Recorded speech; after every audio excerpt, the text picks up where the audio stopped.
नमस्कार दर्शकों, the divine tales पर आपका स्वागत है।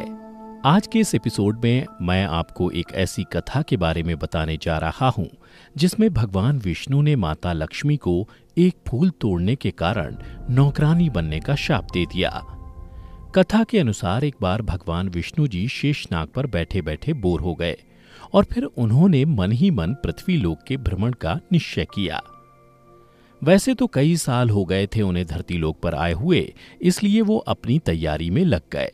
उधर भगवान विष्णु को तैयारी करता देख माता लक्ष्मी ने उनसे पूछा, स्वामी, आज सुबह सुबह कहाँ जाने की तैयारी हो रही है? तब भगवान विष्णु ने माता लक्ष्मी से कहा, हे प्रिय, मैं पृथ्वी लोक के भ्रमण पर जा रहा हूं। तब माता लक्ष्मी ने कहा, हे स्वामी, क्या मैं भी आपके साथ चल सकती हूं? फिर भगवान विष्णु ने कुछ पल सोचने के बाद कहा, हे देवी, आप मेरे साथ धरती लोक पर भ्रमण करने के लिए तो चल सकती हैं, परंतु आपको मेरी एक शर्त माननी होगी।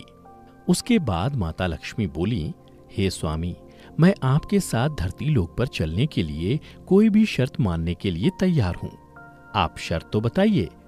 तब विष्णु जी ने कहा, प्रिय, मेरी शर्त के अनुसार आप धरती लोक पर उत्तर दिशा की ओर मत देखिएगा।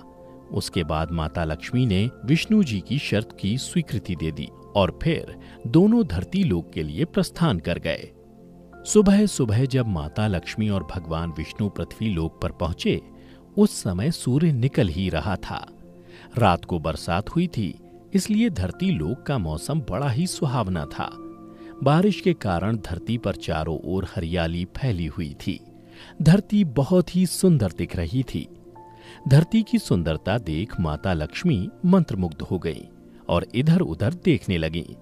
धरती की सुंदरता देख माता लक्ष्मी ये भूल गईं कि उन्होंने भगवान विष्णु को क्या वचन देकर धरती लोक पर आई हैं। इसी क्रम में माता लक्ष्मी कब उत्तर दिशा की ओर देखने लगीं, उन्हें पता ही नहीं चला। उत्तर दिशा में देवी लक्ष्मी को एक बहुत ही सुंदर बगीचा नजर आया और उस बगीचे से भीनी भीनी सौंधी सौंधी खुशबू भी आ रही थी। इसके अलावा उस बगीचे में बहुत सारे सुंदर फूल भी खिले हुए थे। उसके बाद माता लक्ष्मी बिना कुछ सोचे उस फूलों से भरे बगीचे में चली गईं और फिर उस बगीचे से एक सुंदर सा फूल तोड़कर भगवान विष्णु के पास पहुंची। परंतु भगवान विष्णु ने जब माता लक्ष्मी के हाथों में उस सुंदर सा फूल देखा तो उनकी आंखों में आंसू भर गए और उन्होंने माता लक्ष्मी से कहा, कभी भी किसी से बिना पूछे उसकी कोई वस्तु नहीं लेनी चाहिए। और उसके बाद भगवान विष्णु ने माता लक्ष्मी को अपनी शर्त याद दिलाई। तब माता लक्ष्मी ने भगवान विष्णु से कहा, हे स्वामी, मुझसे भूल हो गई, कृपया कर मुझे क्षमा कर दीजिए। फिर भगवान विष्णु बोले, हे देवी, इस भूल के लिए आपको क्षमा नहीं मिल सकती, बल्कि इस भूल के लिए आपको सजा मिलनी चाहिए, क्योंकि आपने जिस माली के खेत से उससे बिना पूछे इस फूल को तोड़ा है, वह चोरी जैसे पाप की श्रेणी में आता है। इसलिए हे देवी, आपको इस भूल की सजा के रूप में उस माली के घर 3 साल तक नौकरानी बनकर रहना होगा और 3 साल पूर्ण होने के बाद मैं आपको बैकुंठ धाम वापस बुला लूंगा। यह सुन माता लक्ष्मी ने भगवान विष्णु से कहा, हे स्वामी, आपके द्वारा दी गई ये सजा मंजूर है और मैं आपके आदेशानुसार उस माली के यहाँ एक नौकरानी के रूप में अपना जीवन व्यतीत करूंगी। इसके बाद भगवान विष्णु वैकुंठ धाम को वापस लौट गए।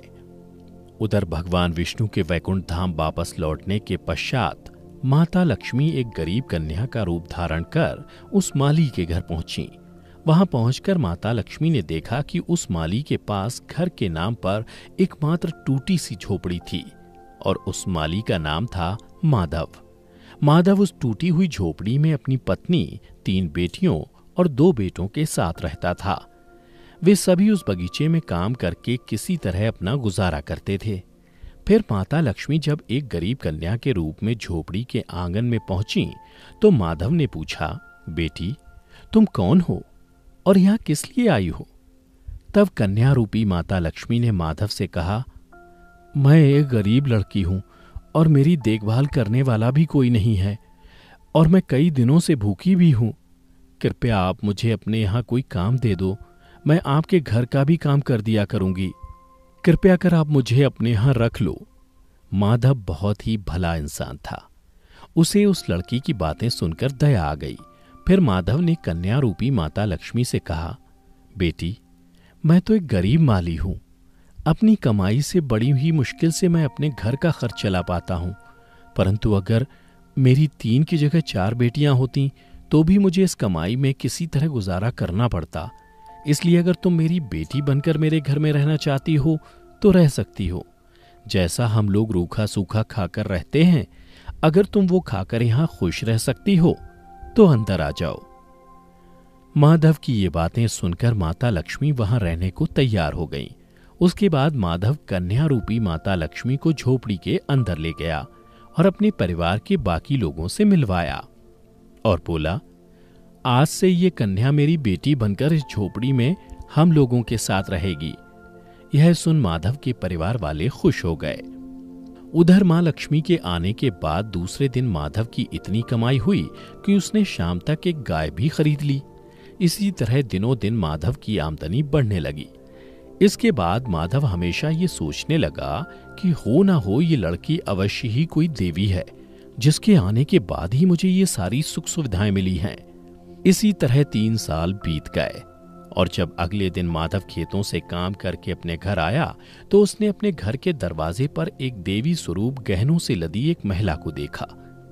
फिर उसने जब नजदीक आकर उस महिला को देखा तो वह जान गया कि यह तो मेरी मुंह बोली चौथी बेटी है। और फिर उसे यह समझते देर न लगी कि यह महिला कोई और नहीं बल्कि स्वयं माता लक्ष्मी है। फिर उसने अपने पूरे परिवार को बाहर आने को कहा। बाहर आकर उसके परिवार वाले माता लक्ष्मी को देखकर हैरान हो गए।